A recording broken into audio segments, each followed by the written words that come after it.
I'm Chris from Play Comics, a show where we look at video games based on comic properties and how well they stick to that source material, a part of the Gonna Geek Network, just like the show you're checking out now. Shows on the network are individually owned, and opinions expressed may not reflect others. Find other astonishingly geeky shows at GonnaGeekNetwork.com. This is the official GonnaGeek.com show. Each week, we run down the latest news and happenings in the world of geek. These are your hosts for the show, Steven, Chris, and SP. Welcome to the 382nd edition of the Gonna Geek Show Musical Theater. I am Steven, and with me, of course, is Chris Farrell. I'm here physically. We'll see if I'm here mentally. We've also got on drums tonight, SP. I'm here to announce that I will be in the 2021 Olympics 100-yard dash under the country Gonna Geek from Mars. Perfect. I'll be in the 100-yard watching you event. Oh, yeah, in the stands? Yeah. No, just Sweet. I was going to sit really far away from my TV. Oh. Well, I heard Suncast was going to compete in the shot put, but he was going to do it on Mars. Oh, is he? Okay. So we're going to have... Because he can't travel. So they're going to allow him to remote in due to coronavirus and travel restrictions. So he'll be competing from Mars. And Have they factored in the different wind resistance and the gravity? Going there. No, they have not thought this through. So I'm expecting Suncast to bring back the gold. Well, if you would like to see Space Olympics happen, well, don't come here. We can't do that. But you could pretend, and you could chat with us when we record live on Mondays at 8:45 p.m. Eastern at www.geeks.live, because we do have a live chat room as we record. And let's be honest, that's the main reason we keep doing the show, is for the people in the chat room. I do it for the money.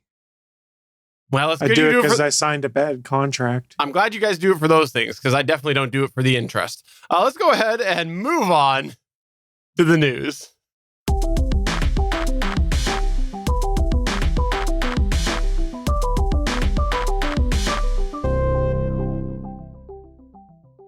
All right, let's kick it all off with just a weird news thing that I had to mention, because it really struck me as odd when I read it. And here's what it is there was a bug that was announced coming out of the world of iOS 14. And if you're saying to yourself, okay, so it's an iPhone bug. We know the bar is usually set pretty low.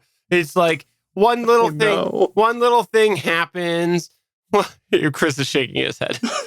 Here comes the fanboy wars. And you're like, okay, if things end up breaking, it's a little weird glitch where, if you double tap your home button 3 times and then you hit your power button, then, something looks a little weird.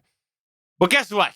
This is a really bad bug if it happens, but maybe not. Okay, here's the deal: is it can break your iPhone's Wi-Fi entirely. Yes, there is a newly discovered iPhone bug that can break your Wi-Fi permanently, disabling it, basically, is what it comes down to. And rebooting your device will not fix this problem. This was first reported by Bleeping Computer.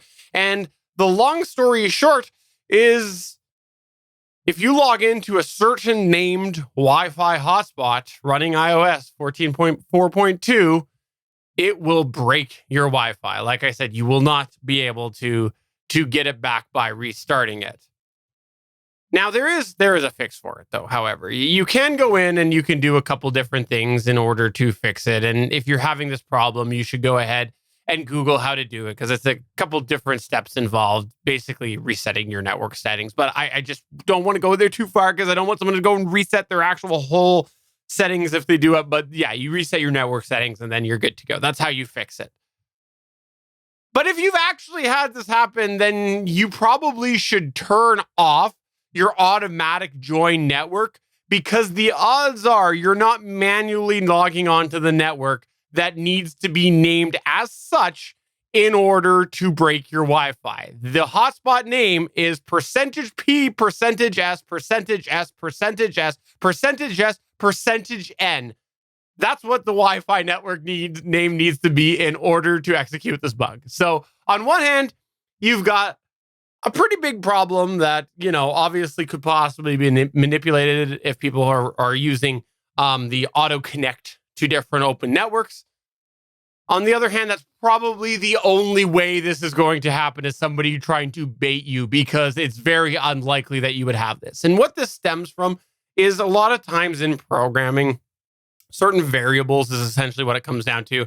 You can reference certain, basically you can use percentage letter in order to use code. And the way, I guess, iOS or the Wi-Fi portion of iOS, whatever it is based on, this is probably something that ties into that, and that it just messes up the code because of those specific naming structure on there. So it's really not a big deal, but I wanted to bring it up just because, number one, I knew Chris would think that I was going to hate on Apple. And number two, this is actually the real reason. It's a good example on why you should not have automatically connect to open networks on your phone. I am a huge supporter of disabling this if you have it on your phone. I think it's a mistake. I think there's security problems that you could have. I think you could be associated with networks that you don't want to be associated with. And I think that this is something that people need to be aware of. If I went right now and I started up a network that said this percentage P, percentage S, blah, blah, blah, blah, blah, blah, and I left it open, anybody who's got an iPhone nearby running the iOS that has it set to automatically connect, I'd break their phone. So I think this is something that you should just be aware of, stuff like this. Sure, it's a weird thing, but you could bet there are people out there now that have done that right now. They've gone and they've opened up networks like this. So that's why I wanted to bring it up, not to hate on Apple, because again, yes, it's a little bit more of a problem than we've seen with bugs, but it's also not in the sense that it's a very unique thing. But Steven, if I have an Android phone, can I connect to this weird network? I don't know. I'm not going to find out or Google another news article. The news article I read said that Android phones had no issues with it. So setting you up to give your Android a superior line that you like to give. Well, But you that's didn't why take the I bait. use an Android, because back in the day, my Wi-Fi network was percentage P, percentage S, percentage S, percentage S, percentage S, percentage N. That's what it was. Well, so this is entertaining, but it's an overblown issue. I mean, let's be honest. How many people actually run around and have enabled that setting on their phone? Because I think it's disabled by default on iOS devices. You have to explicitly change your settings to jump onto open networks. So I don't think we're talking a large percentage user base here. It's going to be doing that. It's entertaining from a technology enthusiast to see, oh, okay, here's this Wi-Fi network that can break Wi-Fi settings. That's kind of funny. But I don't think it really amounts to much other than us getting some weird lulls and the tech blogs getting some weird lulls as well. And Apple going, oh crap, I guess I know what we're fixing in the next incremental update. Well, I'll be honest. I think that our listener base on this show probably would be less likely, and in that camp that you said, to enable this, where they probably wouldn't go in and enable that. I think that's just sort of the target demographic of our audience. However, I think you might find among the more average Joe, average Jane, that they might do this because they're trying to enable or trying to decrease their data consumption. Because I've known people at work who have been like, oh, it's really slow. I don't know why I can't use the internet. Can you help me? Oh, yeah, that's because you're trying to connect to the coffee shop way across the parking lot. Yeah. So it's interesting because there's a Pixel feature that rolled out a while back that's like trusted Google networks, that if you're running like their version of the Wi-Fi connectivity services and things like that, there's basically a list of public networks that Google says is trusted, and it will automatically connect your phone to those and then establish a VPN through Google to connect that, which I think is a really neat way to kind of get the best of both worlds here, where you could trust open networks because with the VPN in place, you're effectively safe, and be able to cut down on bandwidth. I thought Apple was doing something similar. Wasn't that something we had out of the WWDC stuff where they were talking about their open Wi-Fi with whatever terminology they were using for VPN that I can't remember? I think we assumed they were going to go that way. I think that they were just going to do the VPN for now, the tunnel, but I don't think that they announced the open, like the safe Wi-Fi's like Google. Okay. I think we were speculating that.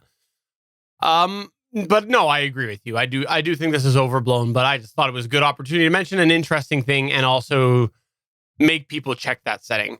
SP, you're really quiet right now. I couldn't help but notice that you pulled out every single iPhone in the phone and started to toggle settings on there as I was talking about this. What's up?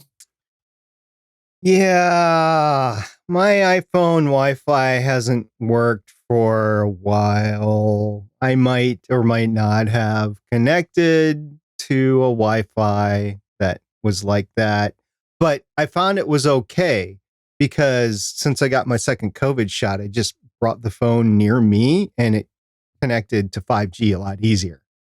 And we're banned in a whole bunch of places.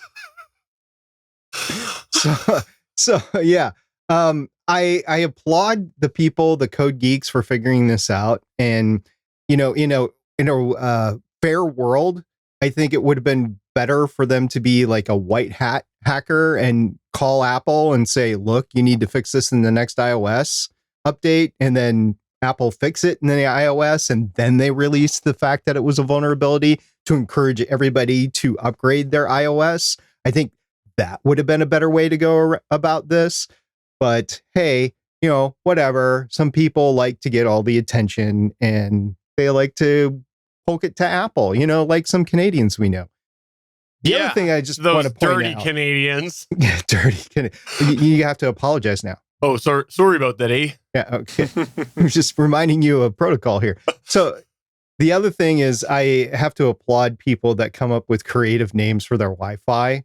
If you've ever gone through a neighborhood and searched for the Wi-Fi and seen the creative Wi-Fi names out there, it's pretty cool, especially when neighbors start harassing other neighbors with their Wi-Fi thing. It's pretty cool. So it's just a fun thing, but this was not fun. This could have brought a lot of iPhones down. And the people that it would have done this to are probably the people that don't know how to fix it. Yeah. And it'd be like my parents, and who is the tech support for my parents? Me. So all of a sudden I'm having to get on a phone call from hundreds of miles away trying to fix it. It's not cool. So yeah, don't do it. Luckily, this one is an easy fix. I mean, it's like 3 clicks basically to do that fix in iOS, if I recall correctly. Probably a couple more, but I don't know what he's doing. For the audio listener, I'm holding up a Wi-Fi router because I actually just remembered that I was clearing out my bin of cables the other day, and I came across this Wi-Fi router that I have in there, which is, I believe, 100 megabit per second connection. So you can't go over that, right? Because I had it here from a long time ago for something I was trying to manually throttle down to 100. I think it's a good. I was gonna go recycle it. I think I know what I'm gonna do with it instead. So I have to say. Go ahead. Better make sure that your wife's phone, which is an iOS device, the last time I heard. It's not. She made the switch over to the Pixel. She made the switch over. Then go ahead and have fun with any of your other iOS devices that you may or may not have around the house.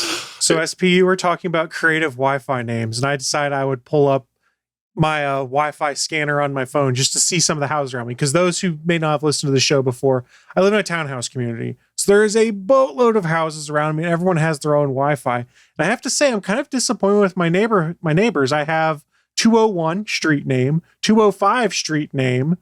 Let's see, BioShock. That one's kind of fun because it's a video game reference. Josh and Meg. Okay, that's great. A random string of letters and numbers. Harvey Net. And then this might be my favorite, the pie emoji. The pie emoji Wi-Fi network. Just the pie emoji. It is literally just a pie emoji. It should show up on the bottom of my phone. It's not going to zoom very well. But yeah, it is a pie emoji. I didn't know you could use emojis in the Wi-Fi name. I didn't know. I didn't either. And so mine is now going to be eggplants. Just all eggplants. But also, if you want to know approximately, like almost Chris's exact location, you just got to look around. And if you happen to see all those Wi-Fi names that he just listed, there's a way to track him down. Sadly, I didn't get you all of them. I could have pulled up Wi-Fi Analyzer instead of the Wi-Fi Connection app and probably given you some more fun stuff. I mean, I could do it right now, but I'm kind of lazy. I mean, I got one that's Giggity. That's pretty cool, right? Giggity. Nice. And one's Lowtown, and that's the name of one of my neighbors. So I think with those two things, you can triangulate me to within 5 feet. It's weird. The one that I have here says no Stevens. That's odd. Very odd. That is very strange. I sent you guys a screenshot of some of the more creative Wi-Fi names that I've seen. Unfortunately, we cannot say any of them on the show. No. Oh, someone has evidently not configured their wireless printer because I have Direct DF HP DeskJet 3700 series that is still hanging out. That according to this has been active for months. Start printing out money. like just make a sheet of money and start printing it out. Just have it print on loop.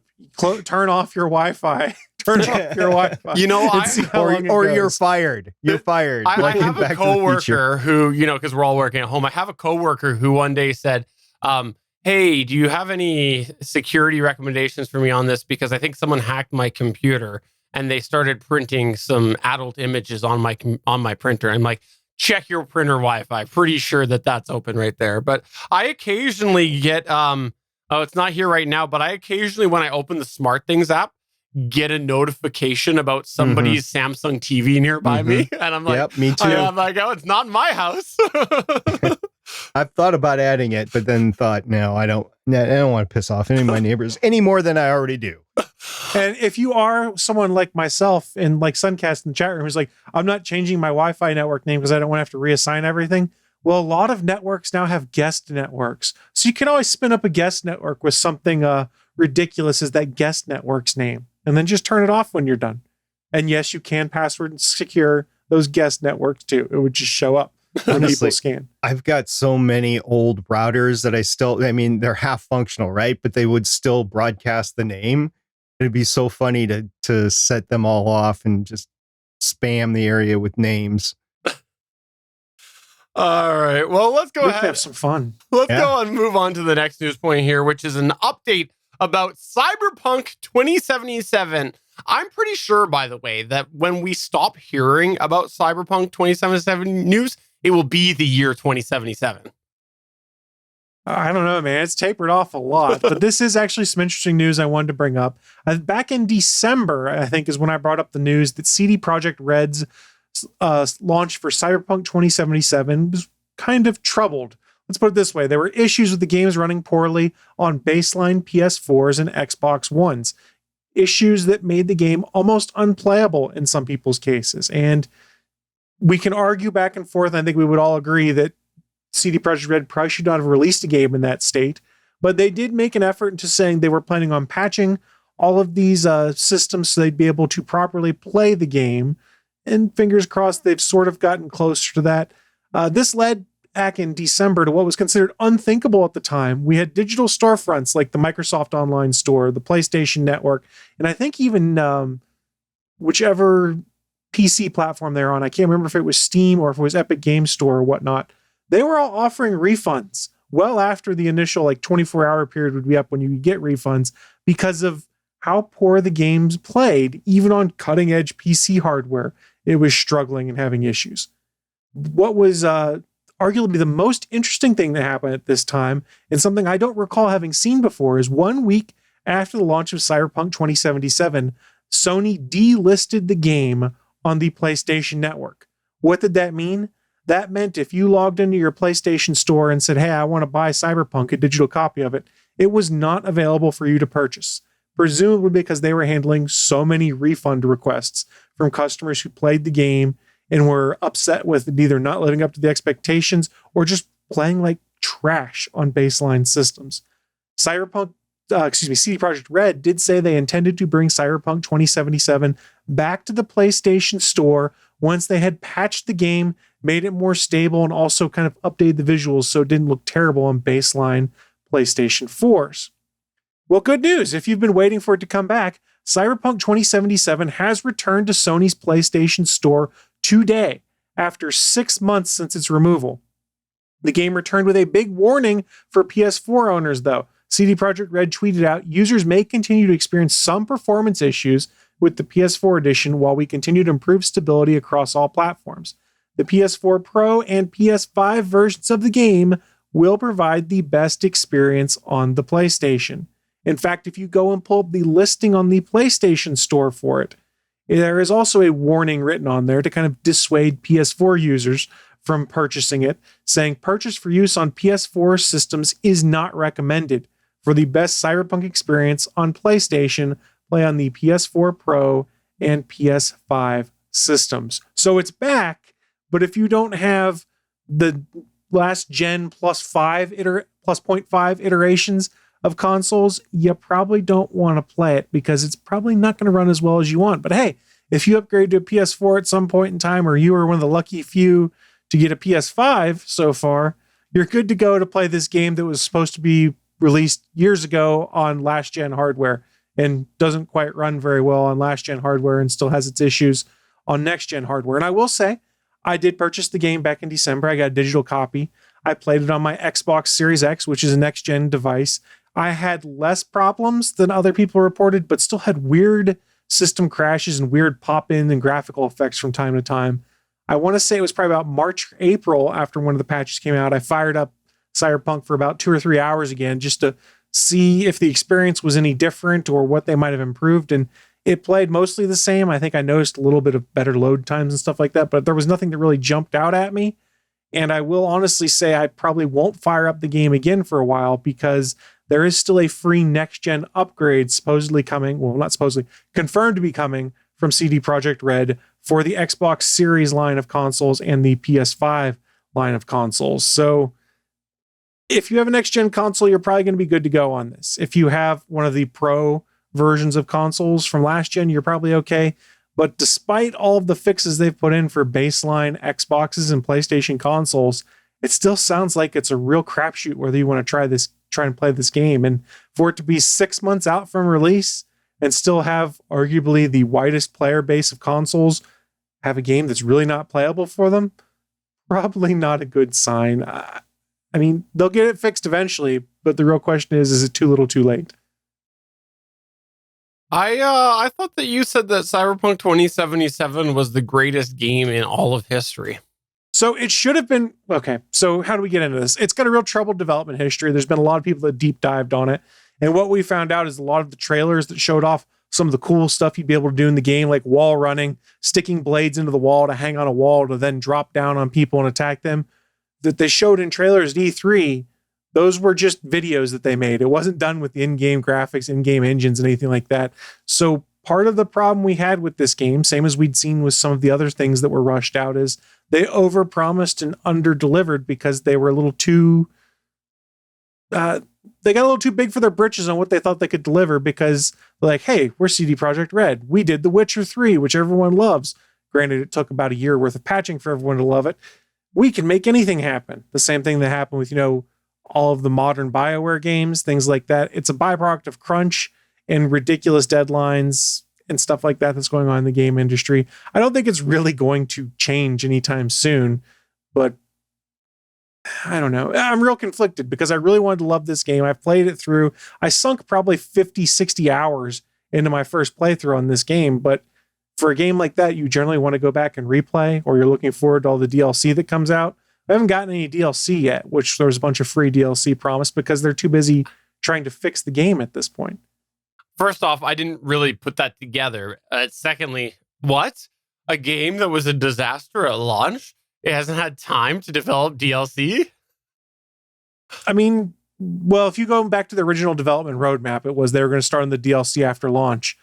And we're going to get more and more into the dirt of what happened with Cyberpunk 2077 is that while it was supposed to run on previous gen consoles, they really built it in mind with like the Xbox One X and the PS4 Pro were their target consoles. They didn't really do much testing when it came to the last gen baseline consoles. When they sent review copies out, they only sent PC codes out to reviewers ahead of time. Right. They weren't allowed to capture any in-game footage or in-game screenshots to post in their reviews off of what was captured on those demo keys, which is far from the norm when it comes to folks that are reviewing games. So like IGN put out a review on day one that was just looping video footage of stuff that had been shown at E3 and said, give us time later today. We're going to put this out with footage that we capture from the commercially released version of the game. So there was some shenanigans going on behind the scenes, and they're arguably paying the price for it. And the fact that CD Projekt Red also got hacked shortly after the release of this game and a bunch of their source code captured and their network compromise slowed things down, they've not been having a very good go of it as of late. Well, all I know, and SP, feel free to correct me if I'm wrong on this here, but I'm pretty sure that this is just good news for SP and I, because we know that you have played Cyberpunk 2077 on your Xbox Series X, but we know that you're just a big PlayStation fanboy, and so you must just be so happy that you can now play this on your PS4 that you really got no reason to keep that Series X around anymore. So you can go ahead and send it to SP. That's it exactly. I mean, going back to the fact it's back on the store, I think the fact it took 6 months is the story here that's important before both Cyberpunk or CD Projekt Red rather and Sony could come to an agreement like, hey, we need this relisted. It took 6 months of updates, which gives you an idea of how broken it was for baseline previous generation consoles. SP, are you going to get that Series X of his? Is he going to send it to you for free? So one of the big actual stories of last week was the Game Pass for Microsoft. And Chris, how's that going? What do you mean? The new Game Pass, all the things that are coming out for $14.99 a month. That's the big deal. That's the big thing in gaming in 2021, right? Well, I mean, that's arguably one of the big stories is the 27 out of 30 games that Microsoft had at E3 that are going to release on Game Pass. But I'm also slightly biased as my default gaming console is an Xbox. Sorry, you said Xbox. You meant to say PlayStation 4. No, I was correct when saying it's an Xbox. I've been an Xbox gamer since the original Xbox days. I thought you liked the controller better on the Sony PlayStation.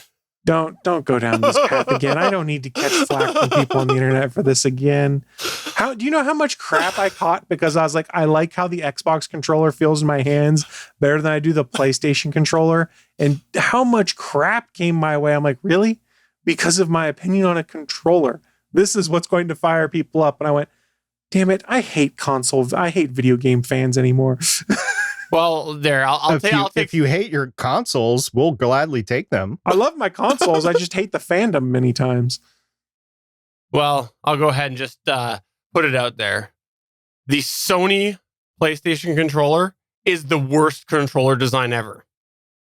The Xbox controller is the worst controller design ever. Now go ahead, take those out of context, ship them wherever you want. Send your hate mail to me. What's the best controller design, Steven? Oh, the best controller design ever is the Atari. No, you're wrong. It's the N64. Oh, the N64. Sorry. The best controller design ever is the N64. There we go. The N64 controller is so weird, so man. Terrible. It's so weird. So terrible. Well, thanks for updating us on that there, Chris Farrell. That is, I agree. I think the fact that it took this long is the big highlight there. All right, SP, what do we got coming out of the world of space? Well, CNN decided to post a report last Wednesday, and it was pretty interesting. CNN does have a history of light reporting in the space area. So they decided to take an indirect tact against the space industry and do a story on something not related, but related to SpaceX's Starship. And they titled a report, SpaceX Likely to Miss the July Date for Mars Rocket Test. All right, what's going on here? Well, we'll talk about it and then we'll see where we are. Anyway, according to the CNN report on Wednesday, June 16, 2021 by Jackie Wattles, SpaceX may have stated an ambitious plan to launch their first stacked Starship into orbit by July 2021. But they aren't likely to hit that target, which is generally bad in rocketry, right? You want to hit the target, right? No, I think you don't want things hitting anything. Yeah, you still want to hit the mark. Unless it's Steven's house, then I want it to hit that. Yeah, fair. of course. Okay, fair. I stand corrected. Sorry, I stand corrected. Okay. So while both the rocket assembly with the BN2 main booster section of Starship and the SN20 spaceship-based Starship, they're being rapidly constructed along with the launch tower to launch them in Boca Chica, Texas. An updated environmental impact statement for the different launch system of the full Starship rocket is underway. And according to CNN, it is unlikely the Federal Aviation Administration will be able to approve the launch before July. Now, while all this might be true, and it very well might be true, CNN has not necessarily been the hub of groundbreaking reporting when it comes to space launch vehicles or development. So it could be true, or the FAA might actually approve the launch in time. So guys, all I'm saying is there's still a chance. There's still a chance. So you're saying there's a chance. I'm saying there's a chance. Yeah, when I read that you put this in the news there, I was a little surprised with CNN reporting this because, I think that their history of sources is not in this field. And the only thing that I started to question a little bit on this is the whole FAA connection, because I think if there was a source for, FAA approval, it would come from a more politically based news source of some form, because rather than just tracking space development, because they could potentially have the source closer to the government. But it still was weird to me to read this because, it's not their forte, as you say. So I guess we'll see. We'll keep our fingers crossed that there's a chance. I know that you really wanted to see this happen, SP. I know that you put lots of bets down on this.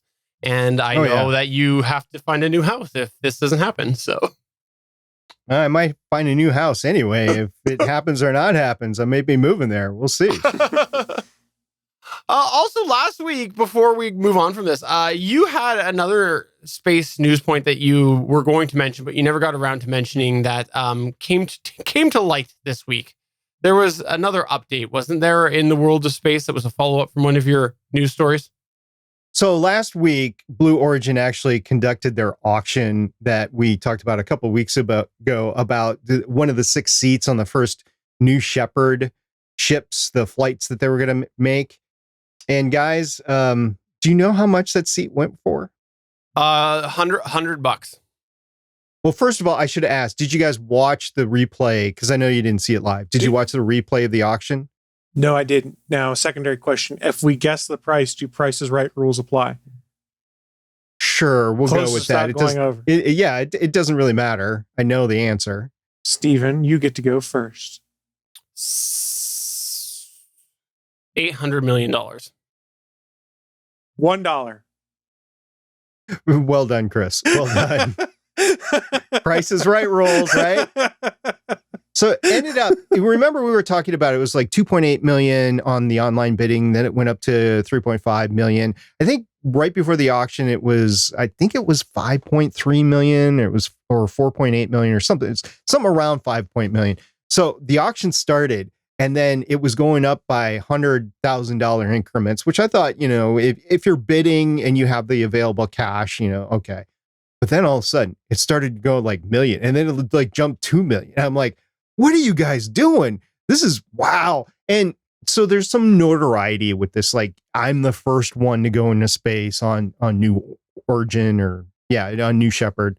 I'm the first one to go. I get to fly with Jeff Bezos and his brother, that sort of thing. Well, I could see that as bragging rights. And if you have $1 billion, sure, go ahead. But your available bidding goes down. The people that want to do this start to go down and can afford this go down. It got up to $28 million. And I was thinking once it got above $25 million, I was thinking, gee, it wasn't the very first space tourist about like $15 or $20 million. And then this was launched by Russia and went to I think their Mir space station back in the day. And then they launched, I think, some space tourists up to the International Space Station a few years ago. But right now, the going rate to go to the International Space Station is $55 million. And guys, I know you have been forced to make some decisions, like between a used car and a new car. And like you're thinking, okay, I'm going to spend like 15 million, or not 15 million, but like 15,000 on a car. And you go to the dealership, and you can't find anything under like 25,000. So you think, well, okay, well, I'll go 25,000. But at that price, you're like, maybe I'll just get a new car at that price. So you start looking at new cars. The new cars are like 35, 40,000. So it's like, well, is it worth it? And you do all sorts of trade-offs over how many years you're going to have the car versus with the price of the car, operating cost, and how many repairs are you going to have to do? You're going to have to put new tires on. So you start doing all those costs, and like you have an existing car and you're thinking, I want a Tesla. So you do all sorts of trade-offs with that. So I'm pretty sure that some people were thinking, $28 million, for just a little bit more, I could go to the International Space Station for like a week versus 15 minutes in space. So anyway, I once you start getting up to the $30 million mark, I was like, I don't know if this is worth it. I think there's better use. I mean, if you want to do the same thing, you could do the same thing, but better for something else. So the bidding stopped at $28 million. And I think that's why the bidding stopped at $28 million is because, well, for just a little bit more, you can get a whole lot more. So anyway, $28 million to go to a STEM charity. And for whoever won, who hasn't been announced yet, I haven't heard the announcement. They said they were going to have to get with the winner and do all sorts of paperwork. And then they would announce who it was going to be a couple of weeks before the launch. And the person will probably have to take a physical and do all that sort of stuff. So we don't know who won yet, but somebody paid $28 million for this seat. It was me. I won. Congrats, man. Thanks. I look forward to throwing something out the window onto Steven's house. Needs to happen. I misunderstood your question, by the way. I didn't know you wanted the actual authentic bid. I thought we were doing the whole eBay thing where we're going with what the actual true top bid was, but the top bid before you realized that a bunch of them were fake bids. So, that's what I assumed, right? This was done by some auction house that has done some really top level stuff before, and everybody. So what happened was the auctioneers had employees on the phone with the people that were actually bidding. So you never actually saw the people bidding. You just saw the employees that would raise their hand and say, yes, I'm going to go do it. And the auctioneer was having fun with it, but he did slow down and allow these people to talk back and forth on the phone to their bidder to see if they wanted to go up and what they wanted to bid and stuff like that. So it was a little slower auction than normally is in person, but it was still pretty fast and it was fun. They made it fun. And of course, Blue Origin made it into a commercial as well. So if you want to see all that, it's all available still on YouTube. You can see the replay of the auction. Awesome. One last thing that I want to quickly bring up here before we shut down the show is today is the day one of day two of the American Amazon Prime Days. It's not happening in Canada, as we mentioned at the end of last week's show. It's not happening right now. But by the accounts of you guys and a few people in our chat, sounds like it's been underwhelming, even compared to normal underwhelming standards. Is that right? Yeah, it's been pretty tame. I was looking for a solid state USB hard drive, and there have been a couple, but none that was enough of a price discount compared to the brand name to make me like, oh, I have to get this. Literally, the only thing that I've put in my cart is a variety box of popcorners, which is puffed popcorn chips, because I really like them. And the price was a little bit less than normal, and I was going to buy them anyways. So I have popcorners in my cart to get. So will have spent a whopping $9.99 at Amazon Prime Day so far. Sweet. That sounds like a raving review there. I mean, they're good chips. I like them a lot. SP, what about yourself? So I did put something in my cart today. I actually purchased it. I couldn't remember if I purchased it or not. I know I put it in my cart.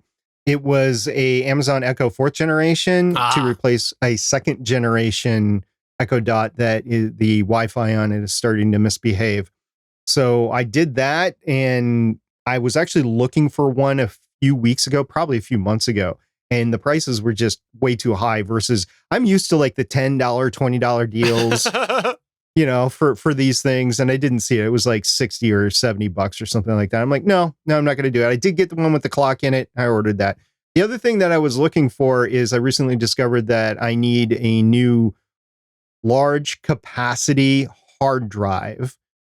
And then this is not a solid state drive. This is like terabytes full of information, like 8, 10, 12 terabytes full of information.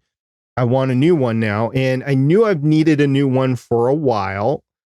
And last year I was like, well, we'll just wait a year and we'll just see how everything shakes out. Well, unfortunately for me, I should have pulled the trigger because, oh my gosh, everybody's been talking about like graphic cards and the just impossible task to find a graphic card. Well, you can find these high storage level hard disk drives, but they are outrageously expensive. So it's something like $300 to $600 for one of these drives. And while they were never cheap, they were never this expensive. Wait. Like you could get like an 8 for like $200 before and a 10 for $250.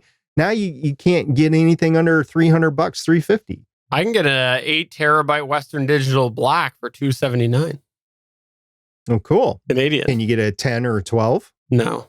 Yeah, that's really what I need. I need a 10 or a 12. Yeah, stack them up. Keep adding drives. You can have the whole array in your beside your computer. I just want one drive, just one. Yeah, I just want one. I wish that they had come back down because they were on a good course downwards in price until last year. The other thing that I was looking at was Ring cameras, and specifically the solar powered Ring cameras, because the location that I want to place a few cameras would need a solar power or a solar panel to power them. And there are a few available, but I just haven't pulled the trigger yet. And they are cheaper. Anything Ring related is slightly discounted. And the other thing that I looked into was a remote vacuum. I know we talked about this over Christmas. I was looking into one, and I don't think I can, even though the one I want is on sale, I just don't think I can actually go ahead and buy it because I got to put that money towards something else, like maybe a disk drive for $500 or something like that. Any of the Amazon branded stuff is on sale during this for a decent price. Like they've got Euro Wi-Fi equipment on sale. They've got all of the Ring stuff on sale to some extent. So if you've been kind of on the fence about something that Amazon owns, this is probably the best price you're going to see until Black Friday, if I had to guess. That is good. So you should check that out and see whether you want to. On that note, one thing, if I hadn't bought them already, I would suggest is the Echo Buds Gen 2 are on sale right now for $79.99 for the non-chargeable case, or $99.99 for the Wi-Fi, the wireless chargeable case. So and they're for $100, they're a steal. They're good. Yeah, I've recommended it to two different people based on your reviews, Chris. I've recommended it to two people that actually have iPhones but couldn't stand the Apple AirBud Pros or whatever, or they didn't work for them or whatever. And I told them to go with the Echo Buds 2, or what are they called? They're Echo the second. Buds They're 2? the only Echo Buds they sell now. They're the second gen Echo Buds. They are legit my number one favorite headphones right now. And they have loved them. Both people I've recommended to, these are the best things ever. Okay, it's not Prime Day. I need myself a new pair of headphones soon because the ones I used to mow the lawn they're dead. So let me just go ahead here now. Even though it's not Prime Day, I'll just go to Amazon.ca and order them. Echo Buds. I think we just twisted a knife in Steven's side right now. Oh wait, they're not showing up on Amazon.ca. What? VPN. What? No, they don't. They actually. My point is that Amazon has not brought the Echo Buds or the Echo Buds 2 to Canada. Some kind of regulatory issue, probably, since they have the voice assistant built into them. It shouldn't be because the Google Buds are in Canada. So I don't know. And the Samsung Buds are in Canada. So I don't know. I don't know what it would be. I'm not sure. Sounds like you need to tweet Jeff Bezos and ask, hey, Jeff, WTF, I want my Echo Buds in Canada. See what he says. Yeah, that's right. And send me on a spaceship. I'll just throw that in there too. If you put me on a spaceship, I'll stop complaining about Echo Buds. That's what you tell me. Well, that's going to go ahead and take us to the end of this episode. Before we go, I just want to take a moment to go around the table and plug and promote and do whatever we'd like to do. Let's start off with you, Farrell, Chris. Oh, sure. So friendly reminder, if you're watching this live as we record this on Monday night, we do stream other shows live on GonnaGeek.com over at geeks.live also. So go scroll down to the bottom of the page right now. You'll see a calendar of all of our upcoming live events. You can come check out some other fun, geeky live content and tell them that we sent you. SB? I do a little show. You may have heard of it. If you've listened to the Gonna Geek show for a while, I do a show on the Marvel Cinematic Universe and some of the TV shows. It's called Legends of S.H.I.E.L.D. And Have you checked out that one that Michelle Ely does? It's a really good show. Starling Tribune? No, it's about Marvel. Marvel television show. I think it's called Legends of S.H.I.E.L.D. Oh, yeah. Have you heard about that one? No, I haven't. No, I haven't listened to that. Okay, you should check it out sometime. But I produce a show called Legends of S.H.I.E.L.D. Wow. And I listen to that one. Small world. Yeah. And right now, if you happen to have Disney Plus, and a lot of people do, because it's a lot of great content for that, not that much a month. I'm not paid to promote it whatsoever. I just actually have liked the shows on, including the Mighty Ducks show. That was kind of fun there.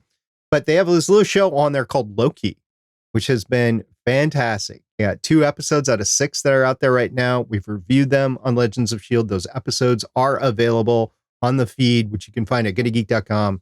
And it is a great television show, and we're having fun podcasting about it. So you can find that at Legends of S.H.I.E.L.D. Podcast. And I just want to take a moment and promote a wonderful podcast on the network called Legends of S.H.I.E.L.D. It's got Michelle Ely and Lauren on it as well.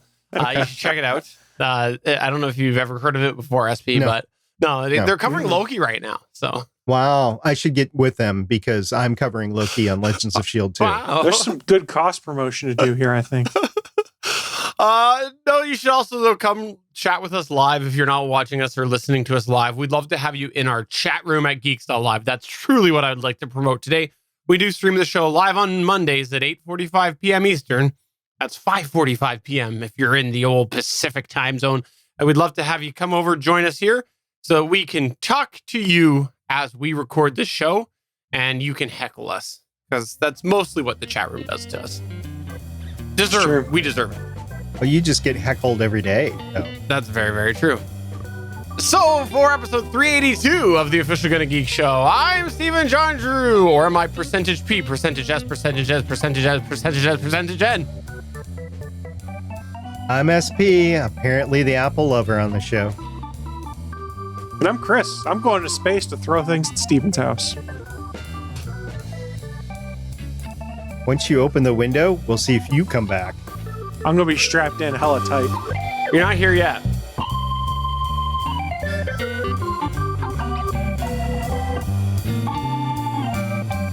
Thanks for checking out another episode of the official GonnaGeek.com show.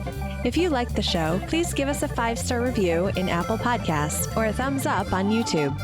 You can always join us for our live recording sessions, which stream Mondays at 8:45 p.m. Eastern at www.geeks.live.